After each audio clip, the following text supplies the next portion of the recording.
तो राम राम भैया, आप सभी लोगों को। आशा करते हैं आप सब लोग अच्छे होंगे। मैं सोनू यदुवंशी। बस आप लोग हमारे चैनल को सब्सक्राइब करें और लाइक करें। तो भैया आप लोग देख सकते हो, हमने ले लिए अपनी गाड़ी के पेपर और हम जाएंगे और हम जा रहे हैं गाड़ी खाली करने के लिए। और तुमने हूँ भैया कल की बात बताऊँ तुम्हारी एकदम बड़ा मज़ेदार। कल तो हम फंस गए बहुत बुरे। और कहाँ फंसे गए? हम फंस गए गुजराती के चक्कर आने गई કે તમે कई जगह જવાનું છે।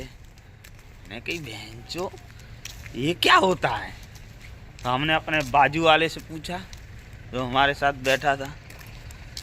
तो माँ ने बताई कि भैया जी आगे जाए कह रहा हूँ। मैंने मत जा तेरी चूते ये कहाँ જવાનું છે?